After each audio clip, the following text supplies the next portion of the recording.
For 30 years, we've partnered with CARE to keep girls in school and to help women start their own businesses and gain financial independence. We're proud to support CARE's I'm Every Woman campaign and conversation series in celebration of International Women's Day. We know these discussions will inspire people to build a better, more equal world for everyone.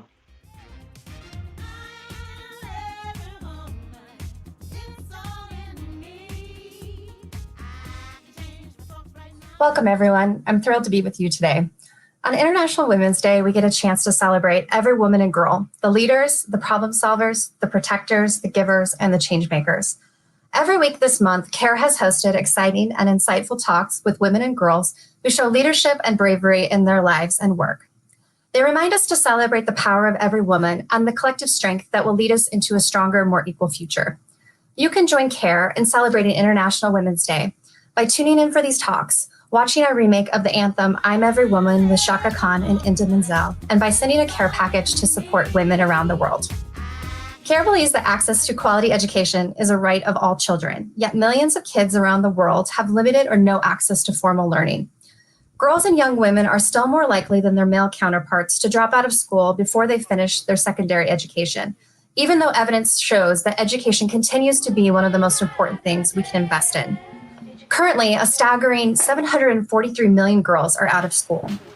Girls' education results in the prevention or delay of child marriage, early pregnancy, and child labor, and increases girls' agency and assets to be able to realize their rights and unlock their potential. CARE has over 185 education projects reaching more than 2 million children and young adults, even in places facing protracted crises like Somalia, Yemen, and Afghanistan. CARE builds students' knowledge along with critical life and leadership skills. We work closely with households, communities, and governments to create champions of girls' education and rights. Because of COVID-19, most schools closed, leaving many children without remote learning options.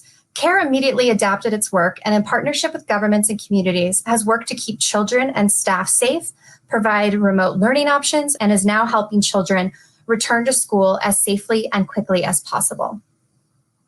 I'm honored to host today's episode, I Am an Achiever, with two incredible women, Bianca Lawson and Caterina Fake. Bianca Lawson is a veteran actor who currently stars in Ava DuVernay's critically acclaimed show, Queen Sugar. Bianca is a member of CARE's Global Advisory Council, and in 2019, she traveled with us to Zambia to see our work firsthand. She is particularly passionate about girls' education, and while there, she was able to visit our education programs in action, which we'll hear a little bit more about today. Caterina Fake is an investor, entrepreneur, and the founder of the tech platform Flickr, one of the world's most popular photo sharing websites. She has been recognized as one of Bloomberg Businessweek's best leaders and one of Time's most influential people. Caterina is a trailblazer in the tech industry and a great example of what girls can achieve if given the opportunity to learn and grow. Please join me in welcoming these incredible achievers. Thanks, Rachel. Welcome, Caterina. Welcome, Bianca. Hi. We're so excited to have you here today. And we're glad to be here. Yes, very glad to be here. As you know, CARE is committed to and helps women succeed really all throughout their lives, from birth to school to work. It's good for the world, and it's really the right thing to do. So I'd like to start us today by just having us hearing from you, your path to achievement. Tell us about that. Well, I was one of those kids who, school was really tough for me. I had a really hard time. I wasn't the best student, honestly. And yet I think I benefited from the fact that education was really important in my family. It came from my mother, who grew up in the Philippines, but she grew up during the Japanese occupation. And they had to leave the country, and they were immigrants to the United States and didn't have anything except what they could carry with them. But my mother always said that the most important thing that they brought with them was their educations. And so it became very important in their family that, in this time of struggle and, kind of leaving the country that they knew, they had taken what they could with them. And they said, you can never take away your education. It's something that will travel with you everywhere.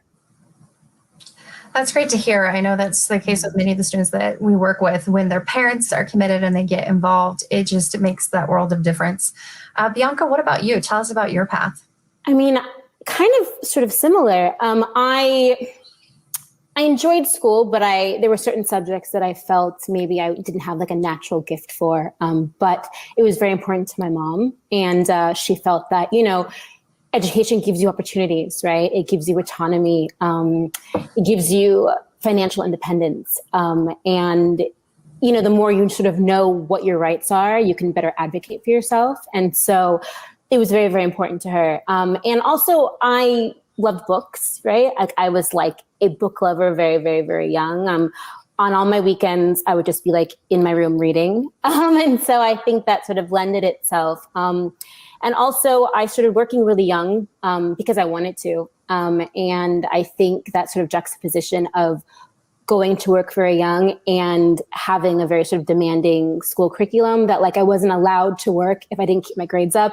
That was sort of like the impetus, the motivation to kind of, even if I didn't feel confident in a certain subject, to figure it out, And so luckily I had great teachers. I had great mentors. I had great, people that helped me at work with my school stuff. So, so sometimes the thing seems overwhelming, but once you find the right angle into it, or someone finds a way to teach it to you that feels applicable to your life, it sort of opens everything up. And I think so much of it is confidence. And so I thought I was terrible in science, that I didn't, I wasn't good at it. And then once I discovered theoretical physics, I was like, oh my God, this is so amazing. This is amazing, it's blowing my mind. So I think it's just about, being encouraged to stay curious, and that even if this level of a certain subject you don't feel that you connect to it, or you don't really feel like you're good at it, there might be another level to it that you haven't gotten to yet that suddenly you're like, oh, now this is interesting,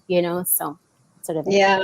And what's interesting about what you say too, is that I think we're both really lucky in that we had people that encouraged us and, parents who supported us, but, sometimes it's not, you kind of, you make your way through school and you don't feel supported and you don't feel like you're kind of hitting it. Somehow you're not being accepted, but often there's like one teacher, right, who sees something in you.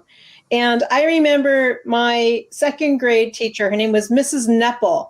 And you can imagine she got lots of teasing for this name. And Mrs. Nepple was the one who kind of singled me out and said, you got something, and paid attention to me. And, maybe I'll be so lucky to have a Mrs. Nepple in our lives, somebody who notices and somebody who really cares. Mm-hmm. Yeah.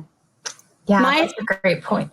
What about you, Bianca? Mine was my first grade teacher, Mrs. Barenko. And she was, she was young and she was cool and she was fun, and she made it, she just made you feel like you could do anything, right? Like she just made it, you feel like, oh, this is going to be so easy for you. You're going to, you can do this. This is great. So she was so encouraging that she made it not a bit scary if it was a new subject. But yeah, she was just incredibly very one-on-one. And sort of approached every child differently, which I think is a gift, because a lot of times, different kids learn in a different way. I think I'm more of I need to experience it. I'm as an experiential sort of learner, right? Where you kind of have to do the thing and have the experience of it versus just memorizing things, just for the sake of it. And so I think, she was great in that she kind of could sort of lock into with each different student, how they best learned. And so she was that for me. Mm-hmm. Yeah. I too was a huge reader. I think this is another important thing. And I was the kind of kid too that even after school wasn't enough, I would go walk across the street from the school and go to the public library there. Mm-hmm. And I knew I would walk in and the librarians would say, Caterina's here, circulation is up again. So I got to know them really well. And they were also kind of people who just looked out for me, as a kid and, in my education. And, they would recommend books to me. They would say, I saved this one for you. I knew that you would love this one. It was really special. So it's funny because I found Mrs. Shattuck, who is as you can say, I remember all of these women, so they were so important to me. Mrs. Shattuck, years later, it turned out that she was living in her 80s, only a few miles from me. And Wow. so she was volunteering at the local library too. So I went and I visited her, and then I was able to give some donations to the local library where she worked. So it was so nice. Mrs. Shattuck, you never forget them. You never forget your teachers. No, that's so true. And we found that so much of our programming is working with teachers and other educators, school staff members, to help them feel more equipped so that they can recognize what every child needs. And in the classroom, for example, we see that, a lot of girls might not feel comfortable answering a question in class. So it's that teacher that makes a difference, that really helps to empower the students to be able to say, oh, I think I know the answer. And even if it's the wrong answer, that's okay. That can make all the difference of a student feeling like they can excel and really wanting to keep them in school. So thanks so much, Will, for sharing that. I want to hear a little bit about some of the ways that you've kind of seen CARE's programming. And, as CARE works to increase access to quality education for marginalized children, particularly adolescent girls living in fragile and conflict-affected settings, where the program's really focused on resilience. And you guys have talked a little bit about that. It hasn't been the easiest path for you. And for many of the students that we're working with, they're living in protracted crises. How has resilience really showed up in your life and made a difference? Bianca, do you want to take that one? I mean, how has it showed up in my life? I think, I can be a bit of a, perfectionist. And so if I don't feel like I'm an expert at something, I'm like, oh, I'm just not going to say anything. But a lot of times, I think when I've done things where I'm speaking in front of students and maybe I'm with someone that I feel is more of an expert, usually the students can really identify with my experience. So it's still sort of helpful. So I think for resilience for me is just, even when I feel like, oh, I don't know that I can do this, I think just showing up and trying is kind of the whole thing, even if you fail at it or it's horrible or, you make full of yourself. I think in a way I learn more about myself through those situations. And when it's easy and I feel completely prepared and completely, because you're never going to feel perfect. And I think that just the sort of the willingness to fail, the willingness to kind of be wrong, but still try.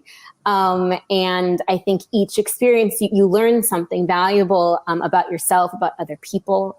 So just showing up and keep showing up and keep getting back up and keep trying and letting go of that thing of, oh, I need to feel so super prepared. I'm going to know everything about the subject. But no, just, you never know who might be touched or benefit from something you said, even when you talk about something that went horribly wrong, so.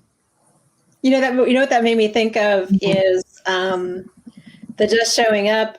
Somebody said to me once, and this was like kind of a quote that is often misquoted. I actually know who actually said it, but it's like 90% of life is just showing up.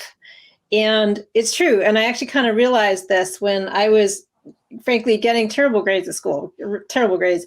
And part of it was that I wasn't showing up. I actually literally would be late to class. I wouldn't get my paper in on time. And then I realized that, like, if I just did these like somewhat simple things, it's actually kind of simple, just like showing up really, and turning in my papers on time and, doing that like suddenly my grade point average like went up. Mm-hmm. And it wasn't that difficult.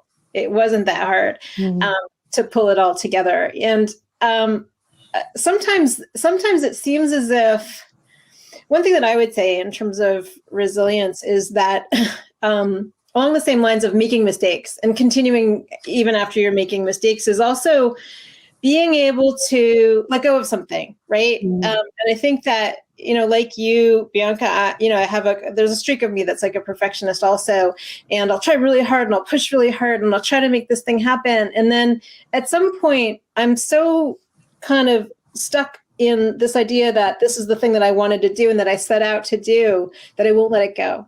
And so that was another kind of like helpful saying that somebody said to me once, which was, no matter how far you've gone down the wrong road, turn back and take another road.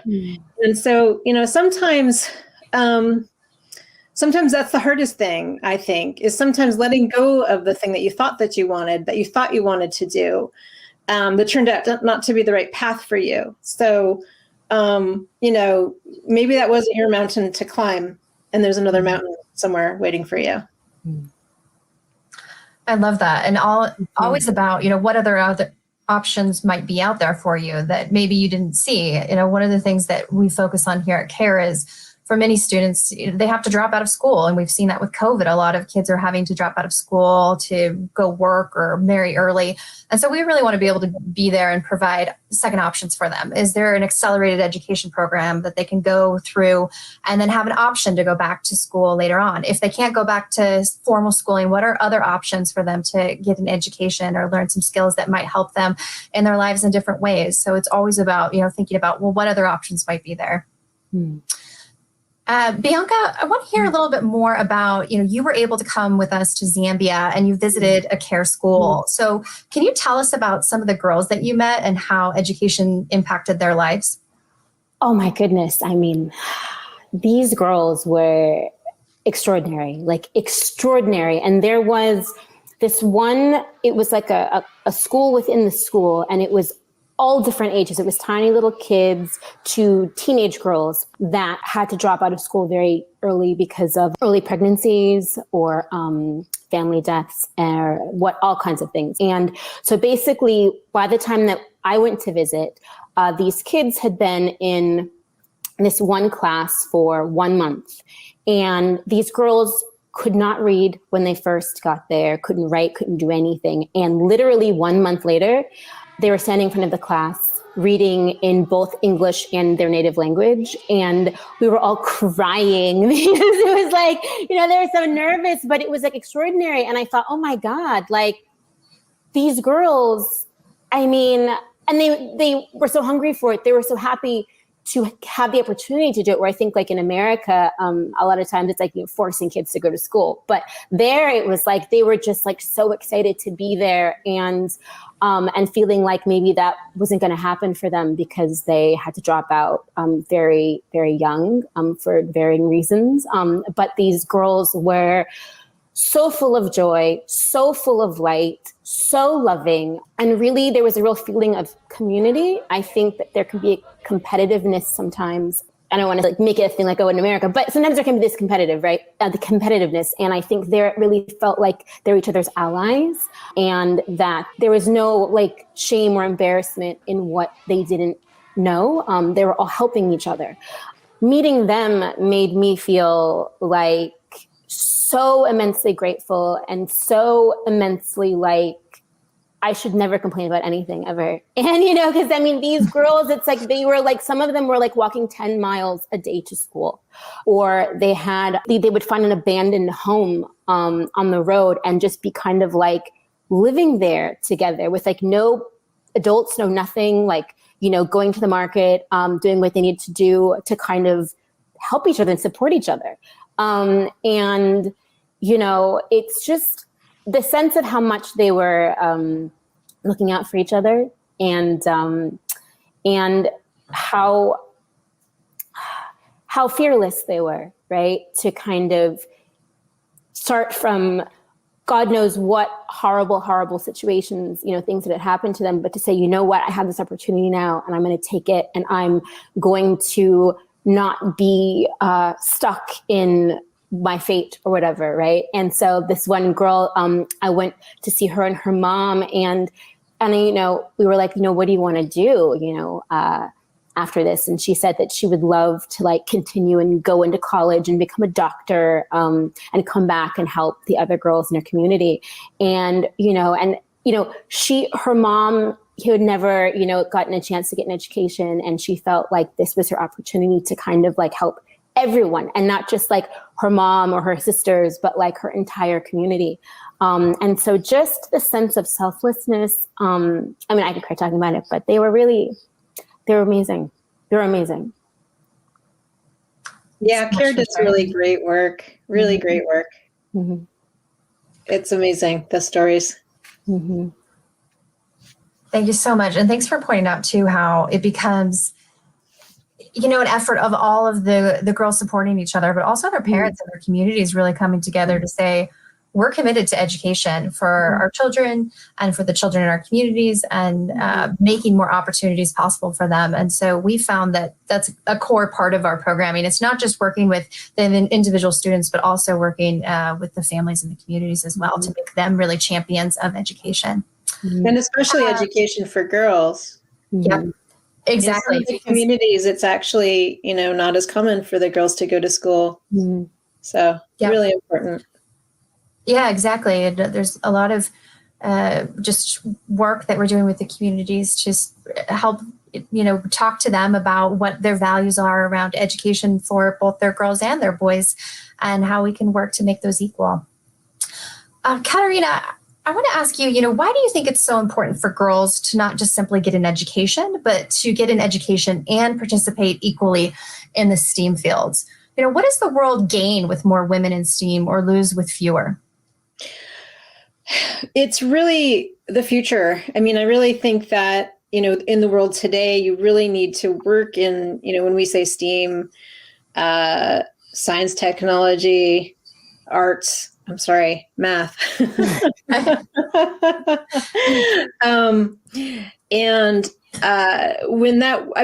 It's a tremendous world of great opportunity. And I think that for girls and for women to not be involved in that is going to just have an impact on them, an economic impact, an impact on their careers and their families and their ability to support themselves and to work, if they're not participating in it. And so I think it's a really, really important thing for girls and women to participate this, because it is really a lot of the work in the future will be in those fields. So, at the same time, it can be a very daunting thing to get into these subjects, to learn them. And there's bias that you sometimes run up against in the schools, back to kind of, famously the Barbie doll that said math is hard, and all of those other things. There were all of these biases against girls going into technology, going into science, going into math, going into these fields. And so I think that now that the world's become more and more aware of these things, it's getting a little bit better. But sometimes you really have to fight into the boys' club that these worlds can be. And so it's really important. I think that this is really the future of so much of our work, and that girls and women have to be there. They just have to.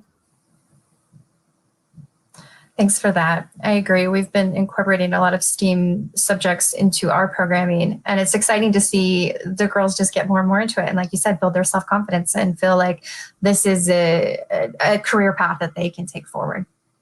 I mean, when we were looking for women engineers, that's the thing actually also about being a woman and being an entrepreneur, is that a lot of the women that work in the industry, in the tech industry, we're always looking for a community. Like you were saying, they were looking for other women to work with. And so the more women that are out there, the more women that you see, and the more women that can kind of, put themselves forward as people who represent women working in technology, the more that you can see yourself as that. Because I think it's really important for yourself to see yourself as a technologist, an engineer, science, technologist, etc. And, I think it's getting more and more common. There's more and more groups of people. And I think when I started out in the industry, there were just very, very few. I've been working in this field now 25 years now, and a lot has changed. It's gotten much better. There's more kind of communities. There's more support networks. All of that's really great. Really, really good. Yeah, and that mentorship piece, if you can pair a girl with a mentor, or bring in speakers that help expose her to different career choices that she might not have even heard about, that just opens up her mind to so many different new options. We've seen that with so many of the girls in our program. So thanks for bringing that up. Bianca, I wanted to ask you, you talked about the teachers that inspired you, but tell us about what is the most important lesson that you learned as a student that you've really carried with you throughout your life and career? I would say to be a lifelong student, right? Like to always be sort of curious about things that maybe try all the things, right? Like, even if you don't think it's something that may be of interest to you, try it. Because you might be like, oh, wow, I didn't know that I love calligraphy, or I love this or that or whatever, or art history, like, but to just try everything. And even if that isn't what you're going to go into career-wise, that might actually help you in some indirect way with what your main focus is. And I think, so to be a varied learner, to not just hyper focus on one thing, but that like all the paths can kind of spark anything that helps you in what you ultimately end up, honing in on. So, and to learn for the joy of learning. And I think it's really easy to get caught up in like the grade and getting 100% and all of that. But to really love acquiring new information and love sort of like experimenting and exploring in all different fields and subjects and reading all different kinds of books, because you never know where you're going to use it down the road, and so that way you enjoy it, as opposed to being this thing of, oh, I have to do this to make a living, or X, Y, and Z, or to get into this school, but loving to learn just for the sake of learning, so yeah. I love that. Caterina, you've spent your career as a woman in a male-dominated industry. What advice do you have for girls and young women, who are interested in breaking through, succeeding, and leading in such an environment? That's a really excellent question. And one of the things that's true about the technology industry is that a lot of women leave it because they don't stay. The reason is not that they don't have the education or the background or the skills. The reason is that they find the environment is not accepting of them. It's not really supporting them in a lot of ways. And I think it's really important, if you're working in an industry that's like that, and technology is not the only one, that you find your sisterhood, your allies, the other people that support you. And I was really lucky in that at the very first technology company where I worked, which was actually very hostile to women, actually a very hostile environment for women. It was not a friendly place to work. But when I was there, I found these 4 other women who were working there, from very different backgrounds with very different skills. And we went out, kind of for lunch every day, and just had each other's back. And you felt that. And you knew that even though like it was a kind of a tough environment for us, it really was, we had each other and we had each other's backs. And that was just the most important part of the entire experience for me.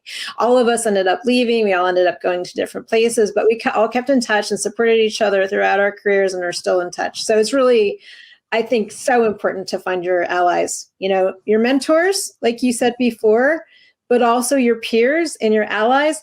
And then once you get to a position of being able to help someone else, making sure that you pay it forward and give it back and, support all of the women. Because like I see the women sometimes in the industry, they're struggling a little bit. I know exactly what they're going through. I've been through that. And so I can kind of just hold out a hand and, say like, oh, I've been there. Here, I got you. So yeah. I think that's really important too. From the beginning, find your allies, find your mentors. And then when you're in a position where you can be a mentor, be a mentor. Thank you so much. And thanks for reminding us to support one another and just build each other up as we're all in this. I'd like both of you to complete this sentence. Bianca, we'll start with you. I'm every woman. I believe that every woman can achieve by. I'm every woman. I believe that every woman can achieve by believing in themselves and